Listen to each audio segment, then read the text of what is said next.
Hello, this is Bob Leahy from PositiveLight.com, and today we're talking at the Gay Men's Health Summit in Toronto. We're talking to David Brennan from the University of Toronto. David has just been talking to us about body image and the role, how gay men feel about body image. And David, you've given a very interesting presentation on, I think you'd said, the drive for masculinity, or drive for muscularity, I should say. Yes. And that was the sort of theme of what you were saying. I want to ask you first, where does this drive come from? Is it because people want to improve their self, or is it because gay men want to have more sex, want to meet more men? I think it's a little bit of both, to be honest with you. I think part of it is that we have a cultural sort of sense that we're supposed to have certain kinds of bodies, and so we spend a lot of time making sure we have these beautiful bodies and working out, et cetera. And I also think part of it is also about taking care of our health. It's a very good thing that we take care of our health. Well, tell me about that. Yeah, I think one of your themes, David, was that this drive for muscularity has both a good side and a bad side. Tell me first about the good side. What's good about it? So what's good about that is that gay and bisexual men, through many different population-based studies, show that gay and bisexual men have better bodies overall. They have less fat, they have more muscle mass, they tend to have lower body mass index. That's a good thing. We take care of our health and our bodies.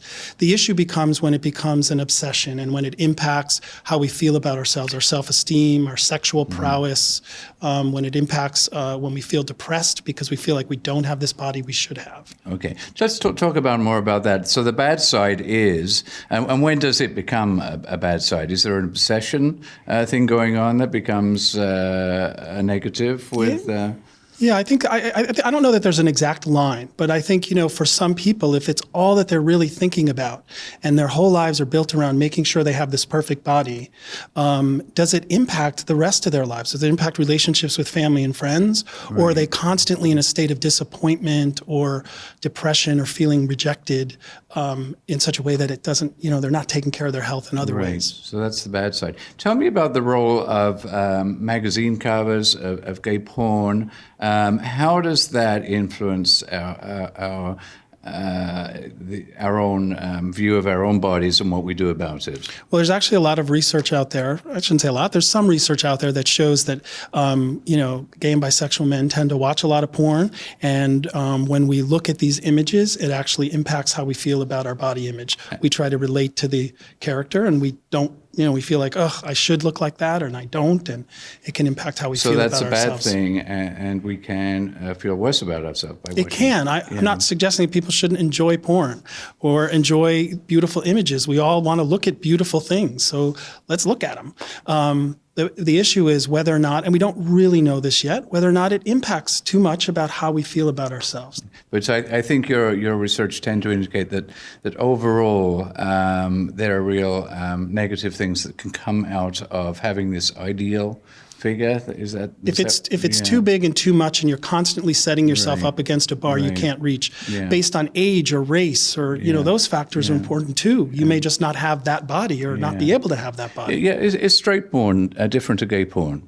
It is different than gay porn because in straight porn, the object that is focused on is usually the woman or women, and there are rarely women in gay porn, and so everyone who's on the set in a gay porn film has to be a certain fitness or type. Now, there are different kinds of gay porn, of course, but it does impact. It's different for gay men than straight men. And gay men, I think you said, have better bodies than straight men. Why is that?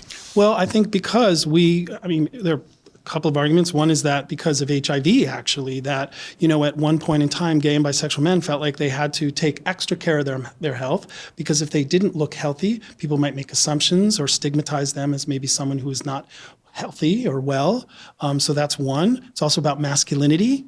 About being muscular. That masculinity is idealized in gay men's communities. So that's another piece of it too. Right. And now tell me about the racialized communities. If you're from an ethnic community, do you have issues of your own involving body image and the sort of images you're seeing in gay porn and on magazines that seem a little bit different from your own body?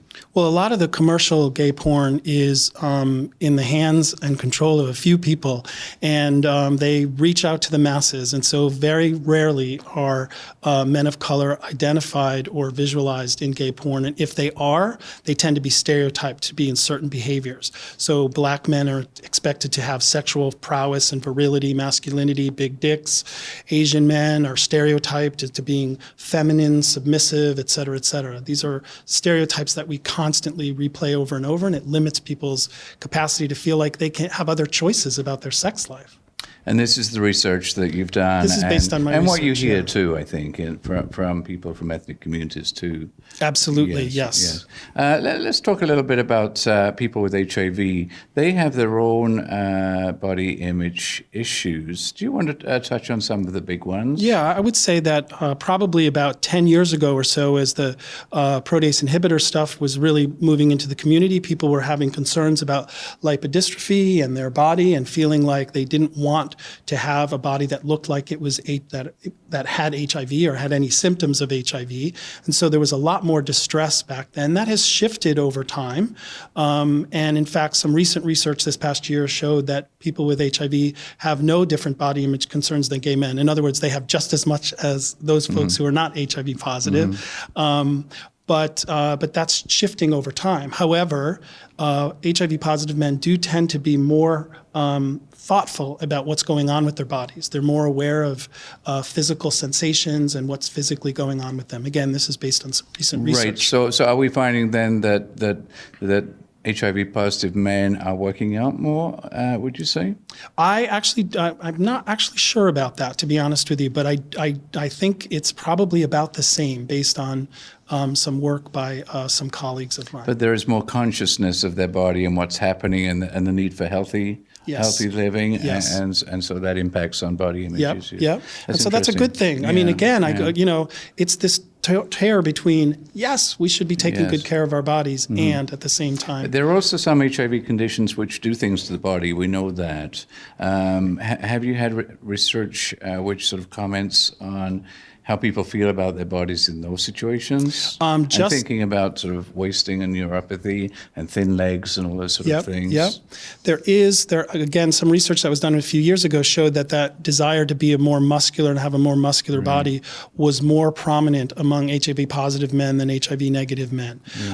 And that is, again, not wanting to appear as though one is ill or doesn't feel well or has HIV, even specifically. So people don't want to show that they are ill, and that's part of the parcel. David, that's great. Can you leave us with a closing message? How do we process the body image issue? I think what's most important is that we figure out ways to be able to talk about these issues.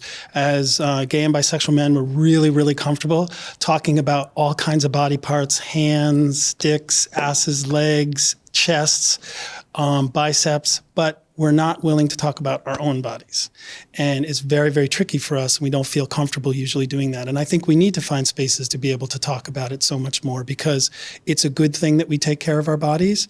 And I want to continue to support that as much as I can. That's a good point to end on.